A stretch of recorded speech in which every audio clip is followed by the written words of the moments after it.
All right, Shalom Israel. Getting right into it. It's a little something about a little reading about Esther, and this is hopefully a fairly quick video. I'm gonna be jumping around a little bit. Set up what was it? What was about Esther regarding this story? Um, she was favored. Now I'm gonna go. King Ahasuerus. He was Esther, if you read it, Esther chapter 1, now it came to pass in the days of Ahasuerus, this is Ahasuerus, which reigned from India even into Ethiopia over the 170 and 20 provinces. And if you read about him, he was a Persian king. So he was looking for a queen, and out of all that he looked for, um, he chose Esther to be a queen. So I'll read that. So we don't have queens in Israel, as but she was chosen to be a queen by this king. But our women were one flesh. So if we're kings, then spiritually, I mean, and just it goes without saying, But queen is a term that means it comes from the word Quean, which means harlot, or so basically, when our kingdom is overtaken, our women become, like it says, even in our curses, your wife should be a harlot in the streets, paraphrasing, a harlot in the city. They become booty, spoil, and all our women are into prostitution now, and some form of harlotry or whatever. Even Israel as a nation, played a whore. Uh, so she was chosen above all these women. I'm thinking this is me speaking as a man, I'm thinking she was like 16 or 17, but, when men dealt with women back then, they was usually, and she could have been 14, 13 or 14, because, if you read the story, she was chosen among the virgins, and men, come on, man. You gotta be realistic. Men snatched up women quick back then. When she passed the pure flower of her age, which is her cycle, you know, and she has a purification period too. You know that what man is gonna want desire a young woman, man, of maritable age. Like that's what one meaning of virgin is. Anyway, so I'll kind of read quickly. It jumped to Esther chapter 2, verse 17. And the king loved Esther above all the women, and she obtained grace and favor in the sight more than all the virgins, so that he set the royal crown upon her head and made her queen instead of Vastis. And now is a wicked man named Haman. And this is a true story. This really happened. And people got to realize when they read the Bible concerning the Jews and our people, they got to have images like this in their head. I'm not saying that she exactly looked like this, but I did read that she had on a royal apparel. And Haman, he had hatred against Mordecai, which, was of our people. And if you read, they had a banquet set up that she was to attend to, along with the king Asasuerus, Asasuerus. So she was gonna, and the king was putting her in favor. Like, what do you request? Um,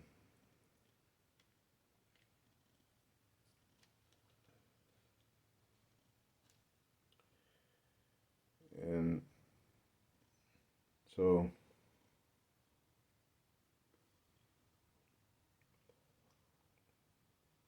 Haman said unto the so yeah, he wanted to destroy. Now we gotta jump to her courage against Haman that was wanting to destroy the Jews. It says, Esther 5, chapter 5, it says, Now it came to pass on the third day that Esther put on her royal apparel and stood into the inner court of the king's house against the king's house. And the king sat upon the royal throne in the royal house over against the gate of the house. And it was so, when the king saw Esther the queen standing in the court, that she obtained favor in the sight. And the king held out to Esther the golden scepter and was in his hand. That was in his hand. So Esther drew near and touched the top of the scepter. It says, Then said the king unto her, What wilt thou, Queen Esther? And what is thy request? It shall be given thee to the heir, the half of the kingdom. And Esther answered and said, If it seem good unto the king, let the king and Haman come to the day and to the banquet that I have prepared for him. And if you read on down,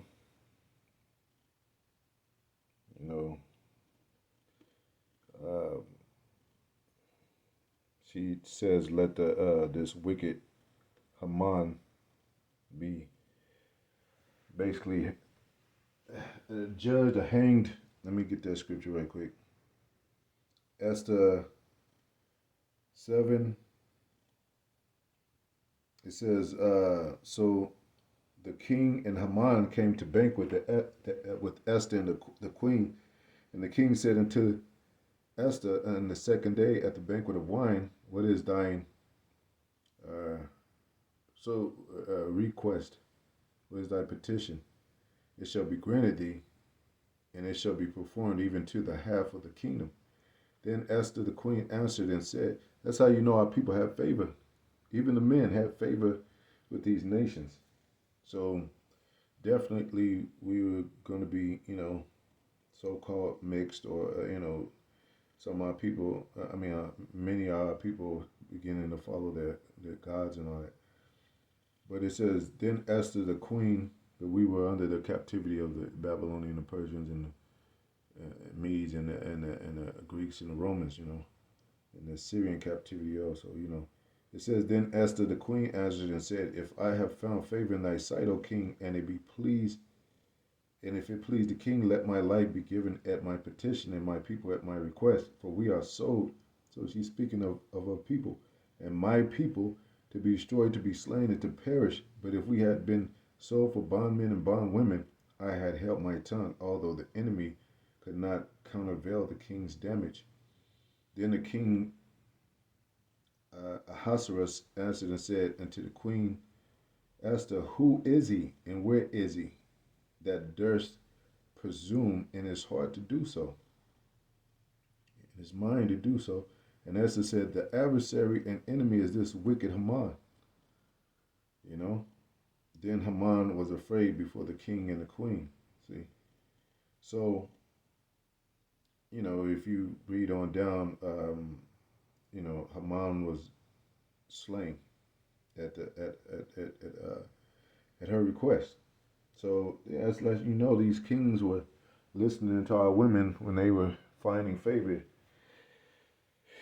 Even with Judith, she performed that thing for Israel, and as well as Esther. If you, I'm gonna go to 14 and close out, because what she do after that, all that. Come on, let's see.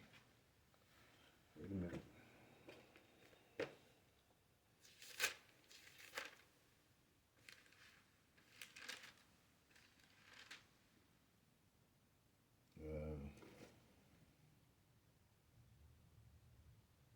Took the crown up off her head, King James Version,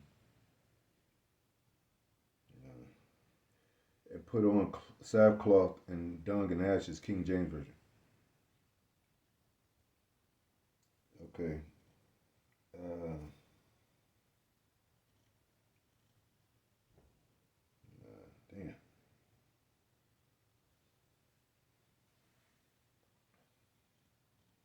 Esther cast dung upon her head, King James Version.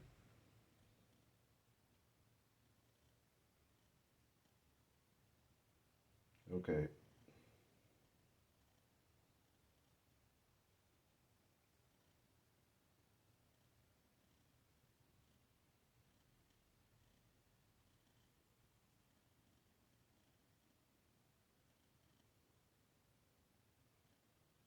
I don't know what this is. But it says additions to Esther. And let me go back.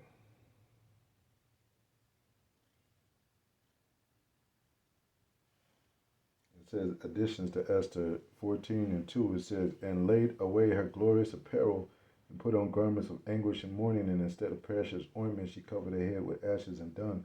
She humbled her body greatly. In all the places of her joy, she filled with her torn hair. And she prayed unto the Lord God of Israel, saying, O my Lord, thou art our King. Help me, desolate woman, which have no helper but thee. For my danger is in my hand. From my youth up I have heard in the tribe of my family that thou, O Lord, tookest Israel from all among the people, and our fathers from all their predecessors for a perpetual inheritance, and thou hast performed whatsoever thou didst promise them. So, and also, I'll get that one last one she spoke of for Israel. I think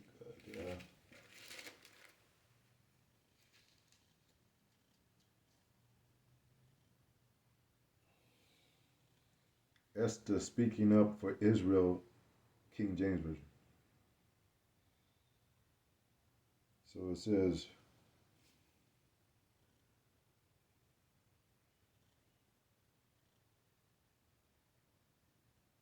mm,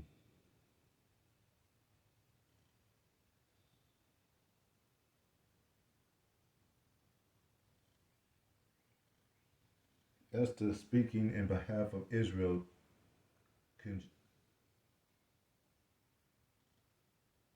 King James Version.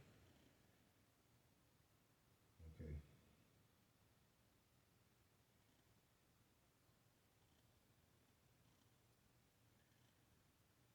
I think I did read that.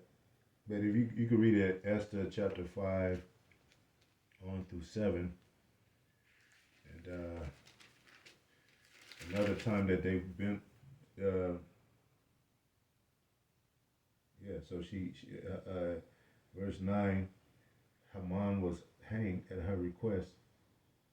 And in chapter 8, Esther plead for her people. On the day the king Ahasuerus gave the house of Haman the Jews' enemy, unto Esther, the queen, and Mordecai came before the king, for Esther had told that he was unto her, what he was unto her, because she didn't tell them at first who her kindred was and all that. She kept that a secret. And then the king took off his ring, which he had taken from Haman, and gave it to Mordecai. And Esther set Mordecai over the house of Haman. And Esther spake yet again before the king, and fell down at his feet, and besought him with tears to put away the mischiefs of Haman the Agagite, and his device that had devised against the Jews. Then the king held out the golden scepter toward Esther. So Esther arose and stood before the king, and said, If it be pleased to the king, and if I have found favor in his sight, and the thing that seemed right before the king, and I be pleasing in his eyes, let it be written to reverse the letters devised by Haman the son of Hammedatha the Agagite, which he wrote to destroy the Jews which are in all the king's provinces. For how can I endure to see the evil that shall come upon my people? Or how can I endure to see the destruction of my kindred? Then the king Ahasuerus said unto Queen Esther and to Mordecai the Jew, Behold, I have given Esther the house of Haman, and him they have hanged up on the gallows, because he laid his hand upon the Jews. Write ye also for the Jews that is liketh you in the king's name, and seal it with the king's ring. For the writing which is written in the king's name and sealed with the king's ring, may no man reverse.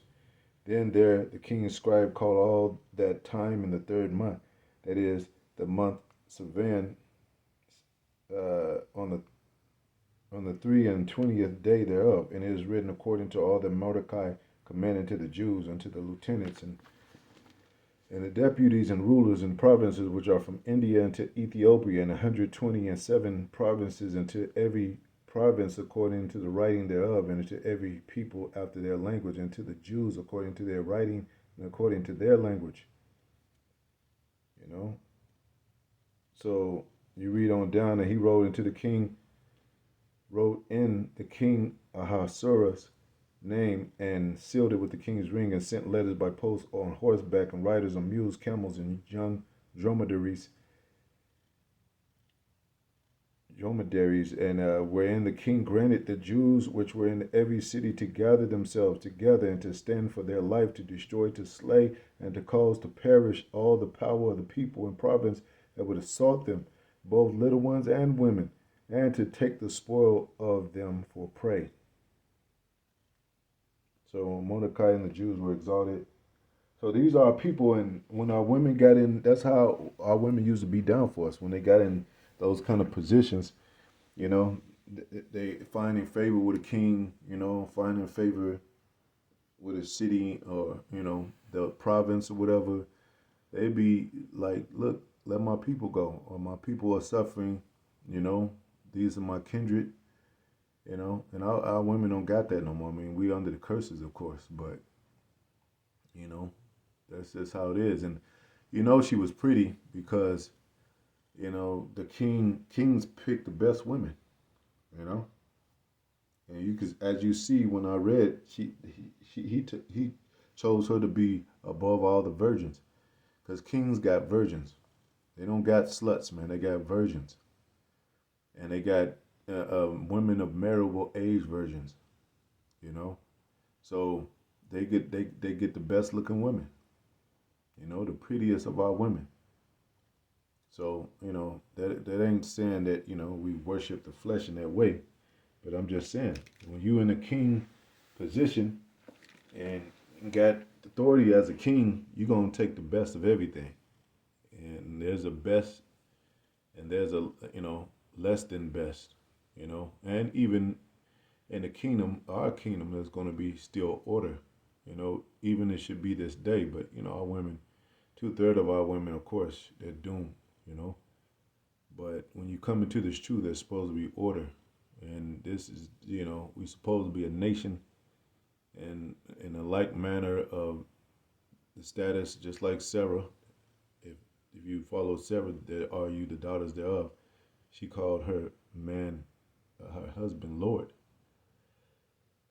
So, if our women on the 2/3 side, they be reverences these other nations just because they got money, and and that's basically worshiping them, giving them that honor of worship by being up under their wing, and by doing whatever they command, whether it's for the bag or to be their wife and all that. So it's